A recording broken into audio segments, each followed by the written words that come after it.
దొంగ వీళ్ళే విషం పోస్తారు, మళ్ళీ వీళ్ళే మందమ్ముతారు.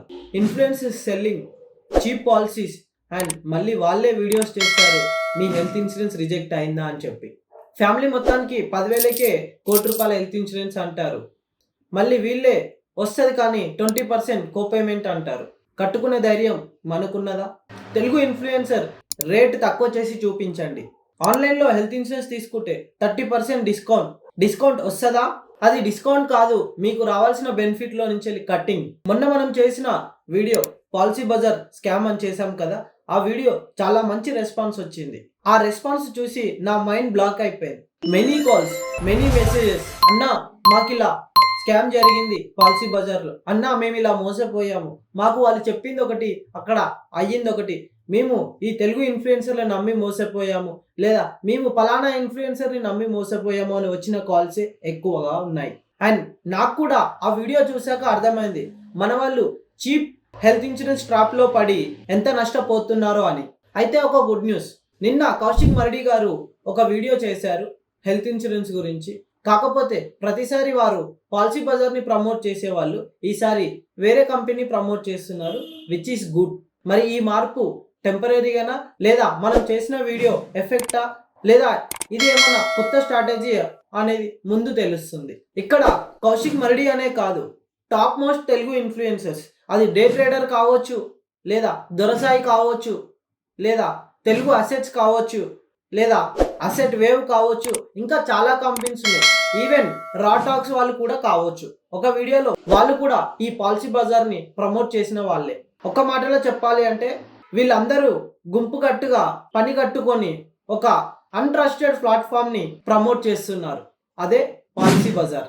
అసలు ముచ్చట ఏంటి అంటే ఒక దొంగనే దొంగతనం చేసి మళ్ళీ అదే దొంగ అని అరుస్తున్నాడు. మన తెలుగు ఇన్ఫ్లుయెన్సర్లు ముచ్చట అట్లానే ఉంది ఫ్రెండ్స్. ఎందుకంటే ఫస్ట్ వీళ్ళే వీడియో చేస్తారు ఏమని, హెల్త్ ఇన్సూరెన్స్ కేవలం 300, 500, 800, ₹1,000, ఫ్యామిలీ మొత్తానికి ₹1,00,00,000 హెల్త్ ఇన్సూరెన్స్ కేవలం 10,000 అని చెప్పి. మళ్ళీ ఒక 1 వీక్ తర్వాతనో 10 డేస్ తర్వాతనో మళ్ళీ వీళ్ళే వీడియో చేస్తారు ఏమని, మీ హెల్త్ ఇన్సూరెన్స్ రిజెక్ట్ అయిందా, మీకు ₹1,00,000 క్లెయిమ్ చేస్తే 80,000 వచ్చిందా, లేదా మీ రూమ్ రెంట్ ఇంతనే వస్తుందా, లేదనుకోండి మీకు కన్జ్యూమర్స్ కవర్ ఉందా అని అంటారు. మళ్ళీ ఇలాంటి క్వశ్చనింగ్ క్రియేట్ చేసి ఈ వీడియో మొత్తం చూడండి, ఆ తర్వాతనే హెల్త్ ఇన్సూరెన్స్ తీసుకోండి అని చెప్తారు.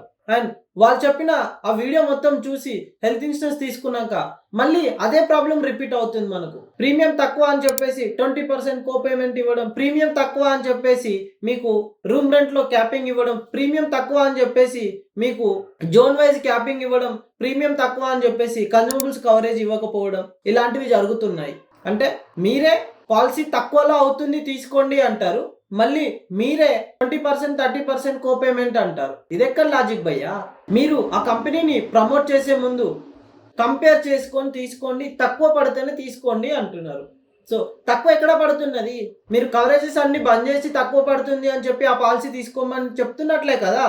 మీరు చెప్పిన అమౌంట్కి మేము తీసుకునే పాలసీ అదే వస్తుంది.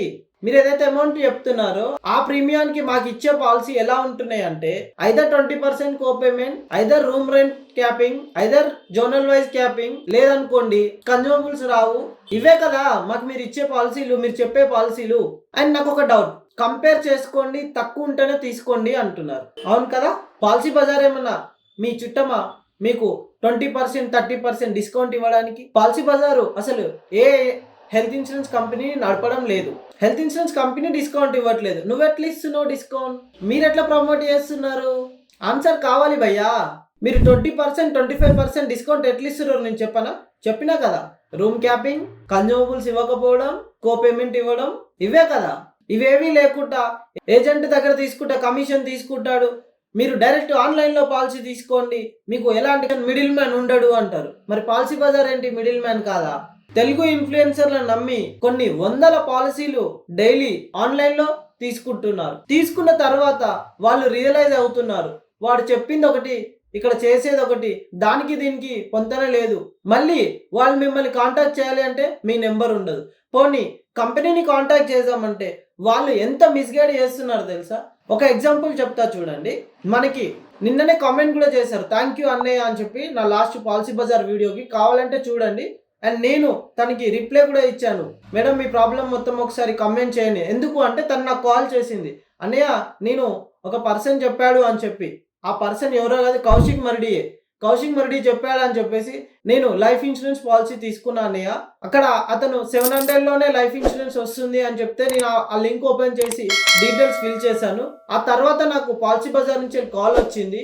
వాళ్ళు నాకు 700 కాకుండా ఒక 2200 ప్లాన్ సజెస్ట్ చేశారు. సరేలే ఏదో ఒకటి అని చెప్పి నేను 1.5 CRకి టర్మ్ ఇన్సూరెన్స్ తీసుకున్నా అన్నయ్య. మళ్ళీ పాలసీ తీసుకున్న 2 డేస్కి మళ్ళీ కాల్స్ వస్తున్నాయి అన్నయ్య. ఏంటి అంటే మీరు 64 ఇయర్స్కి పాలసీ టర్మ్ పెట్టుకున్నారు మేడం, మీరు అది 10 ఇయర్స్కే పెట్టుకుంటే మీకు బెనిఫిట్, లేదనుకుంటే మీకే లాస్. మీరు ఇప్పుడు మంత్లీ 2200 కడుతున్నారు కదా, మీరు దాన్ని 10 ఇయర్స్కే పెట్టుకోండి అండ్ మీరు ఇయర్లీ 42,000 కట్టండి అని చెప్తున్నారు. మీరు ఈ పాలసీ తీసుకున్న యూజ్ ఉండదు మేడం అని చెప్తున్నారు అన్నయ్య. నాకు ఆ తర్వాత అర్థమైంది వీళ్ళు ముందు చెప్పింది ఒకటి, పాలసీ తీసుకున్నాక మళ్ళీ ఒకటి చెప్తున్నారు ఏంటి అని. నేను మీకు కాల్ చేస్తున్నా అన్నయ్య అని చెప్పేసి.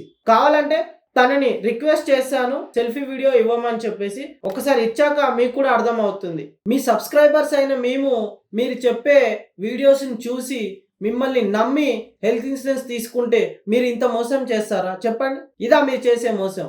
మీ సబ్స్క్రైబర్స్కి ఇచ్చే వాల్యూ ఇదా? మీరు మీ ప్రమోషన్స్ కోసం, మీ అమౌంట్ కోసం, మీ స్వలాభం కోసం మీరు ప్రజలతో ఇలా ఆడుకుంటారా చెప్పండి? ఈ కంపెనీలు తప్ప వేరే కంపెనీలు ప్రమోట్ చేయలేదా? మీరు ప్రమోట్ చేయొద్దు ఎందుకు చేస్తున్నారు అనట్లేదు. మళ్ళీ ఇక్కడ కొందరు డైహార్డ్ ఫ్యాన్స్ ఉంటారు ఆ ఇన్ఫ్లుయెన్సర్. అగో ప్రమోట్ చేస్తే తప్ప, అగో నీకు ప్రమోషన్ లేదని చెప్పి, నీకు సబ్స్క్రైబర్ తక్కువ ఉన్నారని చెప్పి వీడియోస్ చేస్తున్నావా అంటారు. వాళ్ళకి ఒకటే సమాధానం. ఇప్పటి వరకు నేను చెప్పిన యూట్యూబర్స్ ఎవరైనా రెగ్యులర్గా ప్రతి దాని మీద ఏ ఇన్సిడెంట్ జరిగినా ఆ ఇన్సిడెంట్ మీద వీడియోస్ చేస్తారు, అవునా? పాలసీ బజారు మీద 5 కోట్ల ఫైన్ వేయడం జరిగింది. సెన్సేషనల్ అయ్యింది న్యూస్లో. దాని గురించి టాప్ ట్రెండింగ్ యూట్యూబర్ ఏ ఒక్కరైనా మన తెలుగులో వీడియో చేశారా? చూపియండి చేస్తే. లేదంటే మీరు వెళ్ళి ఆ యూట్యూబర్ని అడగండి, అన్నా పాలసీ బజార్ స్కామ్ మీద ఒక వీడియో చేయరా అని చెప్పేసి. చేస్తారేమో చూద్దాం. మీరు హెల్త్ ఇన్సూరెన్స్ కంపెనీలను ప్రమోట్ చేయాలంటే ఇండివిజువల్ కంపెనీలను ప్రమోట్ చేయండి.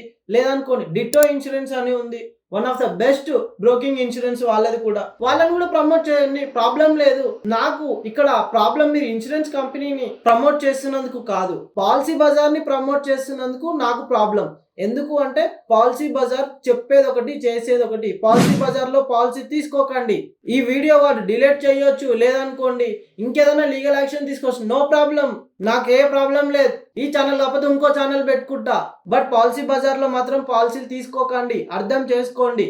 ఒక్కసారి మీరు పాలసీ బజార్ గురించి కంప్లీట్ డీటెయిల్స్ తెలుసుకోవాలి అనుకుంటే జస్ట్ మీరు గూగుల్లోకి వెళ్ళి Policybazaar 5 CR scam complete details అని చెప్పి ChatGPTలో కొట్టండి, జెమినీ ఏఐలో కొట్టండి, లేదా నార్మల్ గూగుల్లో వెళ్ళి సెర్చ్ చేసి చూడండి.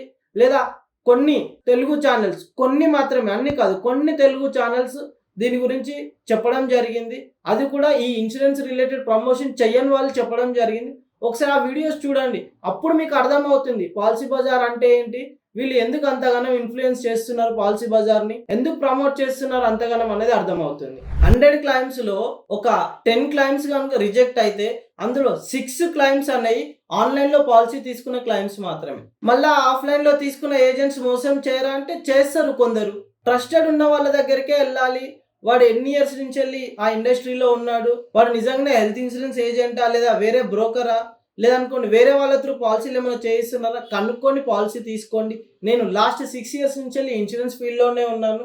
మీకు హెల్త్ ఇన్సూరెన్స్ కావాలన్నా, వెహికల్ ఇన్సూరెన్స్ కావాలన్నా, లైఫ్ ఇన్సూరెన్స్ కావాలన్నా నేను మీకు ప్రొవైడ్ చేయగలను. డైరెక్ట్ నేనే చేస్తాను. మళ్ళీ నేను వేరే వాళ్ళ దగ్గరికి వెళ్ళి పాలసీ చేసి వీళ్ళకి ఇవ్వండి అని చెప్పడం జరగదు. మన ఓన్గా మనము ఇన్సూరెన్స్ అడ్వైజర్ అండ్ ఏజెంట్. నేను 6 ఇయర్స్ నుంచి ఇదే ఫీల్డ్లో ఉన్నాను. మీకు ఒకవేళ ఇన్సూరెన్స్ కావాలి అంటే ప్లీజ్ కాంటాక్ట్ అవర్ నెంబర్ 9010630704 లేదా 9492130704. అండ్ ఫైనల్గా వీళ్ళు కంపేర్ చేసుకొని తక్కువ ఉంటేనే తీసుకోండి అంటున్నారు కదా. నేను ఓపెన్ ఛాలెంజ్ చేస్తున్న ఈ వీడియోలో ఒక పర్సన్ ఎవరైనా ఏజ్ ఉండని, మీరు ఏదైనా ఒక ఏజ్ చెప్పండి, మీరు ఏ కంపెనీ చెప్తే ఆ కంపెనీలో కొటేషన్ ఇస్తాను. సేమ్ యాడాన్స్ తోని, సేమ్ సమ్ ఇన్సూర్డ్ తోని కొటేషన్ ఇస్తాను. ఈ ప్రీమియం అండ్ మీరు పాలసీ బజార్లో సేమ్ యాడాన్స్ తోని, సేమ్ కంపెనీలో, సేమ్ సమ్ ఇన్సూర్డ్ కి చూడండి. ఎక్కడ తక్కువ ఉంటే అక్కడే తీసుకోండి. అండ్ డామ్ షూర్ వాడి దగ్గర తక్కువ ఉండదు. మళ్ళీ చెప్తున్నా, ఎగ్జాంపుల్ టాటా ఏఐజీ తీసుకుందాం. మెడికేర్ ప్రీమియర్ పాలసీ తీసుకుందాం. మీ ఏజ్ 1/1/1990 అని పెట్టండి అండ్ మీరు 4 యాడ్-ఆన్స్ పాలసీ బజార్లో పెట్టి నాకు స్క్రీన్ షాట్ ఇవ్వండి. నేను మీకు కొటేషన్ ఇస్తా. ఆ ప్రీమియం ఈ ప్రీమియం మ్యాచ్ అవుతుందా లేదా చూడండి. మ్యాచ్ అవుతుంది. ఒకవేళ మ్యాచ్ కాకపోతే అప్పుడు అడగండి. నేను ఇచ్చిన కొటేషన్ మీరు ఇచ్చిన కొటేషన్ మ్యాచ్ అవ్వట్లేదు కదా, ఆన్లైన్లో మాకు తక్కువ పడుతుంది కదా, అప్పుడు వచ్చి అడగండి. అస్సలకే తక్కువ పడదు. తక్కువ పడుతుంది ప్రీమియం అంటే ఎక్కడో ఏదో ఒక కవరేజ్ మిస్సింగ్ అయినా ఉండాలి, లేదా టర్మ్స్ అండ్ కండిషన్లో కో పేమెంట్ లైక్ 20%, రూమ్ క్యాప్ ఇలాంటివి ఏదో ఒక కండిషన్ ఆన్లో ఉంటేనే ప్రీమియం తగ్గుతుంది. సో నేను ఇచ్చిన సేమ్ ప్రీమియం వాడిచ్చిన సేమ్ ప్రీమియం అన్నప్పుడు మరి వాడి దగ్గర ఎందుకు తీసుకోవాలో చెప్పండి. ఇప్పుడు నా దగ్గర పాలసీ తీసుకున్నారు అనుకో, లేదా ఏజెంట్ దగ్గర పాలసీ తీసుకున్నారు అనుకో, ఏజెంట్ కాంటాక్ట్ నెంబర్ మీ దగ్గర ఉంటుంది.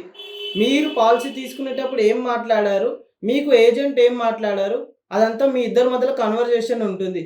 అదే కన్వర్జేషన్ రేపు ఒకవేళ పాలసీ క్యాన్సిల్ అయినా లేదా పాలసీ క్లెయిమ్ రాకపోయినా మీ ఇద్దరు కన్వర్జేషన్ బేస్ చేసుకొని మీరు మాట్లాడుకోవచ్చు. ఒకవేళ మీకు క్లెయిమ్ ఇంటిమేషన్లో ఏదో ఇబ్బంది వచ్చింది, డైరెక్ట్ ఏజెంట్కి కాల్ చేస్తే క్లెయిమ్ ఇంటిమేషన్ ఇస్తాడు. అదే మీరు పాలసీ బజార్లో పాలసీ తీసుకున్నారు, కస్టమర్ కేర్కి కాల్ చేయాలా, 1800 ఏదో నెంబర్ ఇస్తాడు, ఆ నెంబర్కి కాల్ చేయాలా. వాడు మీరు తెలుగు కావాలంటే 1 నొక్కండి, హిందీ కావాలంటే 3 నొక్కండి అంటాడు. అక్కడ మీకు తెలుగు పర్సన్ వస్తాడా లేదా అనేది తెలియదు. ఒకవేళ వచ్చినా కూడా మీరు ఏ పాలసీ తీసుకున్నారు ఏంటి అని మీరు మొత్తం మళ్ళీ ఎక్స్ప్లెయిన్ చేయాలి. కానీ పాలసీ నెంబర్ చెప్పాను డీటెయిల్స్ మొత్తం ఇమీడియట్లీ వాడి దగ్గర వస్తుండొచ్చు, రాకపోతుండొచ్చు. మీరు ఎక్కడ తీసుకున్నారు ఏంటి, నేను అరేంజ్ చేస్తా చూస్తా అంటాడు. అదే ఏజెంట్ దగ్గర తీసుకుంటే, సార్ బాగున్నారా, చెప్పండి సార్ ఏమైనా ప్రాబ్లం ఉన్నదా, ఓహో క్లెయిమ్ పెట్టారా. అండ్ ఇంకోటి, యాజ్ ఏ ఏజెంట్గా ఏ హెల్త్ ఇన్సూరెన్స్ కంపెనీ అయినా ఏజెంట్కే ముందు ప్రిఫరెన్స్ ఇస్తుంది. మీరు క్లెయిమ్ ఇంటిమేషన్ ఇచ్చినా కూడా మాకు ఈమెయిల్ వస్తుంది.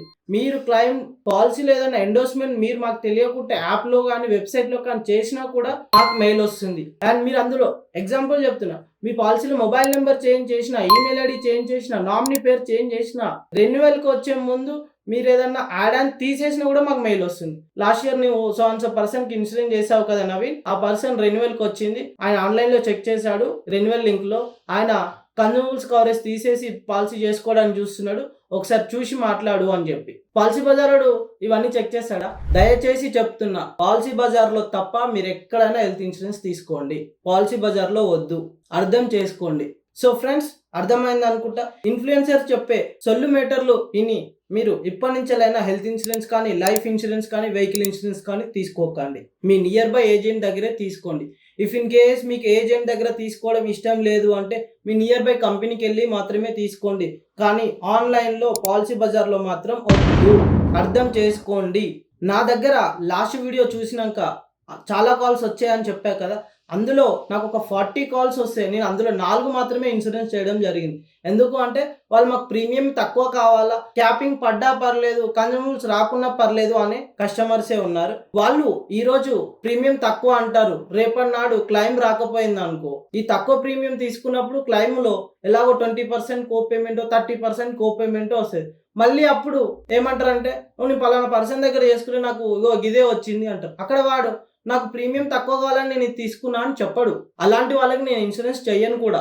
అండ్ అట్లా అని చెప్పేసి నేను ఏదో మొత్తం ప్రీమియం ఎక్కువ కట్టేసేయండి, 70,000 కట్టండి, 40,000 కట్టండి, మీకు బెస్ట్గా ఆప్షనల్గా ఏం సరిపోతుందో చెక్ చేసి చెప్పడం జరుగుతుంది. మీరు టైర్ 2 సిటీలో ఉంటారా, టైర్ 1 సిటీలో ఉంటారా, లేదా టైర్ 3 సిటీలో ఉంటారా, చెక్ చేసి దాన్ని బట్టే ప్రీమియం ఇవ్వడం జరుగుతుంది. ఒకసారి అర్థం చేసుకోండి. ఒకవేళ ఇన్సూరెన్స్ కావాలి అనుకుంటే నన్ను ఇప్పుడే కాంటాక్ట్ చేయండి. నన్నే కాదు, ఒకవేళ నన్ను కాంటాక్ట్ చేయడం మీకు ఇష్టం లేదు అనుకుంటే మీ నియర్ బై ఏ ఏజెంట్ ఉన్నా ఆ ఏజెంట్ని కాంటాక్ట్ చేయండి, తప్పులేదు. ఇక్కడ నా స్వార్థం నేను ఎప్పుడు చూసుకోను. అర్థమవుతుంది అనుకుంటున్నాను. And please subscribe our channel Naveen Shore for more insurance related topics. Thank you friends.